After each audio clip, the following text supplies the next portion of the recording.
अस्सलाम वालेकुम दोस्तों, इनसाइड वे मौज़ूफ़ में खुश आमदीद। लेकिन जनाब जो सूरत हाल है वो तो थोड़ी सी संगीन होती चली जा रही है, क्योंकि ये जो आग लगी है जनाब 9 मई से लेकर 11 मई के दौरान, ये आग ठंडे होने का नाम नहीं ले रही और इस आग की तपिश अब बहुत ही ज़्यादा बढ़ती चली जा रही है। और इसी तपिश को महसूस किया गया है रावलपिंडी में होने वाली एक अहम तरीन बैठक के अंदर। और इस बैठक के अंदर जहाँ पर बहुत सारे अमूर और ख़ास तौर पर जो टेम्परेचर था इस मीटिंग के अंदर, इस बैठक के अंदर, वो भी बहुत ज़्यादा हाई था, क्योंकि इस बैठक के अंदर वो तमाम एरियाज़ जो पाकिस्तान में बहुत ज़्यादा अहमियत के हामिल हैं, या ख़ास तौर पर वो तमाम जगह जहाँ पर 9 से 11 मई के दौरान पुरतशद्दुद वाक़यात हुए थे, उसके बारे में जिसे हम कह सकते हैं कि एक पल्स रिपोर्ट वो जनरेट की गई और उसके बारे में आगाह किया गया इस बैठक के शुराका को। और ये बताया गया कि जनाब इन वाक़यात की वजह से बहुत ही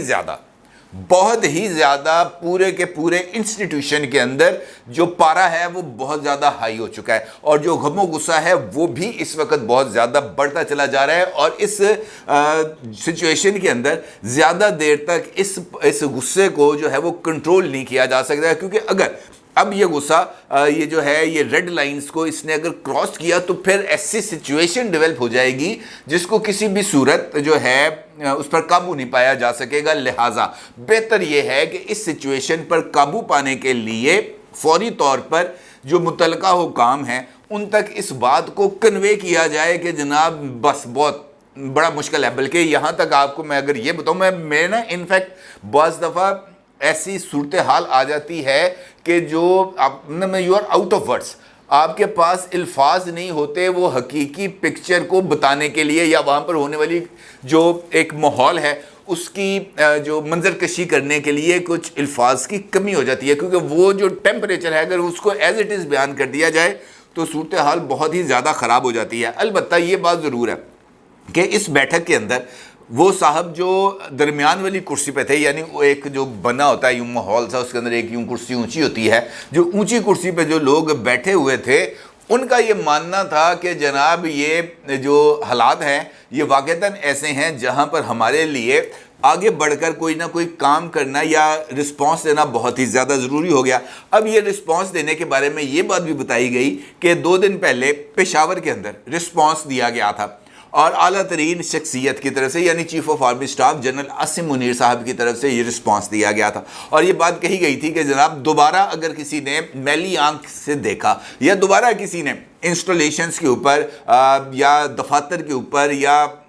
बाकी जो शोधा की यादगारें हैं, किसी एक मुकाम पर किसी ने आकर, पंजाबी के अंदर ना खंगड़ने की कोशिश की थी तो गिच्ची ना पलांगे, इस तरह की वो उनकी तरफ से ये बयान या इस तरह का उनकी तरफ से फील आई थी। लेकिन उसके बावजूद भी जो हालात हैं वो काबू में नहीं आ रहे, क्योंकि इमरान खान साहब और उनकी जमात जो इस सारी सिचुएशन की बेसिक मुहर्रक थी, उनकी तरफ से वाज़ेह तौर पर जिसे हम कह सकते हैं कि नदामत का इजहार नहीं किया गया, माफ़ी की दरख्वास्त नहीं की गई, या कम से कम इस बात का इजहार नहीं किया गया कि यार ये काम जो हो गया है ये गलत हुआ, बल्कि उन्होंने इस मामले को अपने सर से उतार कर दूसरों के सर पर डालने की कोशिश की कि जनाब ये हमसे नहीं हुआ, ये हो सकता है किसी ने इस मामले को स्टेज किया हो सकता है उन्हीं लोगों ने ये सारा काम किया हो जो इस वक्त इसके ऊपर तिल मिला रहे हैं। यानी उन्होंने बिटवीन दी लाइंस ये सारे का सारा मलबा जो है वो इस्टेब्लिशमेंट के सर पे डालने की कोशिश की। इसी बैठक के अंदर, ये जो मैं आपको बता रहा हूँ, इस बैठक के अंदर इस बात का भी जिसे हम कह सकते हैं कि गौर किया गया, या ये गुफ्तगू के दरमियान अंडर डिस्कशन ये वाली बात भी आई कि ये बहुत सारी चीज़ें हमारी वजह से या माजी में हमारे इक़दामात की वजह से इस वक्त हमें वो चीज़ें जो है उनको फेस करना पड़ा है। और अगर हम ये चाहते हैं कि जनाब ये चीज़ें ज़रा थोड़ी सी स्ट्रीमलाइन हो तो हमें कम से कम आखिरी मर्तबा ये जो ए पोलिटिकल होने वाला काम है ना जी, इसको ज़रा कुछ दिनों के लिए साइड पर रख कर ज़रा सीधा होना चाहिए, सीधा होना पड़ेगा। क्योंकि जब अगर हम सीधे नहीं होंगे, एक मर्तबा ज़रा गिरेंगे नहीं, इनके साथ ज़रा टक्कर नहीं देंगे इन्हें तब तक इनका दिमाग दुरुस्त नहीं होगा। ख़ास तौर पर इस वक्त वो तमाम लोग जो नहर के ऊपर आबाद हैं, लाहौर की नहर, और ख़ास तौर पर माल रोड ब्रिज से लेकर धर्मपुरा ब्रिज के दरमियानी वाला जो एरिया है जहाँ पर इस वक्त सिचुएशन ज़रा थोड़ी सी गंभीर है, उन लोगों को अगर टफ टाइम नहीं दिया जाएगा, उनको ज़रा उनकी हकीकी जो औकात है वो नहीं दिखाई जाएगी, उस वक्त तक उनका दिमाग दुरुस्त नहीं होगा। लिहाजा ये बात कही गई। और फिर जो मसनद पे बैठे हुए शख्स थे ना, वो उन्होंने उनकी तरफ से जो रिमार्क्स दिए गए वो तकरीबन वैसे ही थे जिसने ना एक इंडियन फिल्म का एक डायलॉग, शाहरुख खान की फिल्म थी मेरा ख्याल है, वहाँ से वो मुझे डायलॉग याद आ रहा है। वो कहते हैं हम शरीफ के हुए पूरा शहर ही बदमाश हो गया। यानी उनका ये कहना था कि हमने ए पॉलिटिकल होने का ऐलान क्या किया, सारे के सारी पॉलिटिकल हो गए, सारे सारी का दहाड़ लग पे, इस किस्म की कोई सिचुएशन थी। और फिर जहाँ तक बात है वो हालात कुछ इस तरह के बनते चले जा रहे हैं कि इमरान खान साहब ने, अगर आपको याद हो तो, अदालत में बैठकर वीओए को इंटरव्यू देते, वीओए वॉइस ऑफ अमेरिका की खातून रिपोर्टर को इंटरव्यू देते हुए भी एक शख्स को सूरत हाल का जिम्मेदार करार दिया था। और वो सूरत हाल, वो शख्स और सूरत हाल वो भी हमारे सामने हैं। अलबत्ता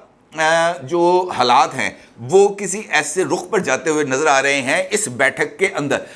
कि जनाब ये जो मुल्ज़मान हैं इनको पकड़ेंगे भी खुद, इनके ख़िलाफ़ कार्रवाई भी खुद की जाएगी, इनको सज़ा भी खुद दी जाएगी। कुछ इस किस्म का माहौल बन रहा है। और इस सिचुएशन के अंदर ये जो इजलास कौमी सलामती कमेटी का गुज़िश्ता 2-3 दिन से मुसलसल 2-3 मरतबा ये मुलतवी हो रहा था, ये अब खुसूसी रिक्वेस्ट के ऊपर कहा गया कि जनाब इजलास बुलाओ। और ये जो कौमी सलामती कमेटी का इजलास है ये कल दोपहर 3 बजे वज़ीर आज़म हाउस में मुनक्कद होगा। और यहाँ पर बताया ये जा रहा है कि जनाब इस इजलास के अंदर बताया जाएगा पॉलिटिकल गवर्नमेंट को कि जनाब ये है हमारा फ़ैसला, इसके ऊपर अमल दरामद किया जाएगा। और अगर आप अमल दरामद नहीं कर सकते तो फिर आप हमें बता दें, फिर हम खुद ही देख लेंगे सिचुएशन को। और हो सकता है, ये भी मैं आपको बताऊं कि हो सकता है कि अगले 1-2 दिन के अंदर DGISPR पहले तो मुख्तलिफ जगहों पर आकर वो उन्होंने मीडिया के ऊपर बयान भी जारी किया, एक आध चैनल के ऊपर आकर उन्होंने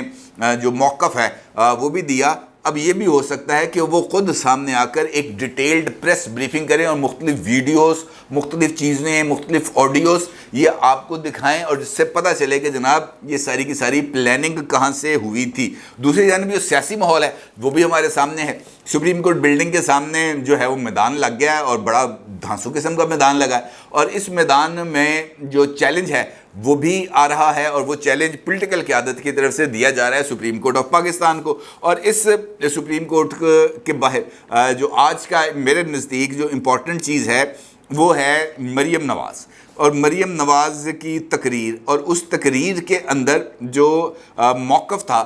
वो बहुत ही ज़्यादा जिसे हम कह सकते हैं ख़तरनाक था। और क्योंकि इसके अंदर उनका ये कहना था कि जनाब आप हालात देखें, जुल्म देखें, किसी के लिए ताहयात नाअहली मिल जाती है और किसी को ताहयात ज़मानत मिल जाती है। कहने उनका बुनियादी तौर पर जो ज़िक्र है वो ये है कि ये जो पिक एंड चूज़ है, पसंद या नापसंद है पाकिस्तान की सबसे बड़ी अदालत की तरफ से, वो जो है इस वक्त पाकिस्तान के अंदर जो अदम इस्तेहकाम है उसका सबब बनती चली जा रही है। यह बात कही जाना कि जनाब जमहूरियत की मजबूती और फितना फैलाने वालों को अंजाम तक पहुँचाना सुप्रीम कोर्ट की ज़िम्मेदारी थी। जिस इमारत से इंसाफ होना था वहाँ से कुछ लोग इंसाफ का कत्ल कर रहे हैं। चीफ जस्टिस साहब आपने ढटाई से इमरान खान की सहूलत कारी की। अब ये जो टेम्परेचर, मैं आपको बार बार ये अर्ज़ कर रहा हूँ कि ये जो टेम्परेचर सेट हो रहा है ना, ये इस बात की तरफ इशारा कर रहा है कि हालात अच्छे नहीं हैं। क्योंकि देखिए किसी भी चीफ जस्टिस के घर के यानी उसका ऑफिस है ना, उस ऑफिस के बाहर खड़े होके अगर आप ये कहें कि जनाब आप ढटाई का मुजाहरा कर रहे हैं तो इससे बढ़कर मेरा नहीं ख्याल कि कोई और बात की जा सकती है। या जिस जगह पर आप खड़े हैं आपके सामने सामीन मौजूद हैं, आपके यानी जो जलसे के शुरका हैं, आप उनसे कहते हैं कि जनाब गर्दन मोड़ें, वो कहते हैं जनाब पीछे क्या है, उन्होंने कहा जनाब पीछे आपको एक ट्विन टावर नज़र आ रहे हैं वो, और ये जो ट्विन टावर्स हैं ये इंसाफ के कत्ल की ना सिर्फ मिसाल हैं बल्कि ये जस्टिस इजाज़ुल एहसन साहब के इंसाफ का एक मेयार है, जस्टिस साकिब निसार की इंसाफ का एक पैमाना है और इमरान खान का यहाँ पर एक फ्लैट है। तो बहुत सारे इस हवाले से चीज़ें जब आप के सामने आती हैं तो फिर اس سے جو ابہام نہیں بلکہ جو ٹکراؤ کی ایک کیفیت ہے وہ نظر آ رہی ہے. یہ جو مولانا فضل الرحمان صاحب ہوں، مریم صاحبہ ہوں یا بلاول صاحب کا خطاب ہو نیشنل اسمبلی میں، یہ تمام چیزیں اسی سمت کی طرف اشارہ کر رہی ہیں کہ یہ جو ٹکراؤ ہے اس کی شدت میں اضافہ ہوتا چلا جا رہا ہے. نہ صرف اضافہ ہو رہا ہے بلکہ یہ جو ٹکراؤ ہے یہ ٹکراؤ اب تخریب کی طرف چلا جا رہا ہے. کیونکہ دیکھیں میں آپ کو جو جس بات کی طرف لے کے آنا چاہ رہا ہوں نا وہ یہ ہے کہ ایک ادارہ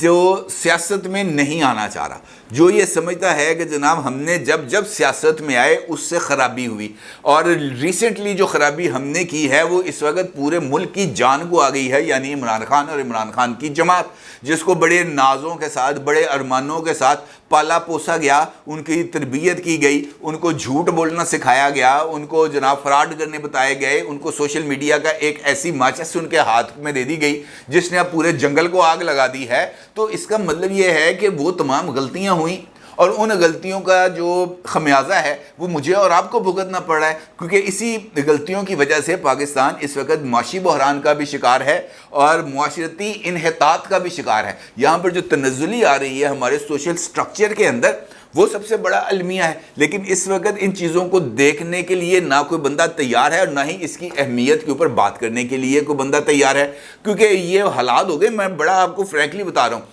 کہ عمران خان جو ہے وہ ان کی جماعت کے لیے یا ان کے پیروکاروں کے لیے وہ ایک ایسی متبرک یا ایسی کو ماورائی مخلوق بن گئی ہیں کہ ان کے اوپر تنقید کرنا یا ان کی کسی پالیسی کے اوپر اعتراض کرنا،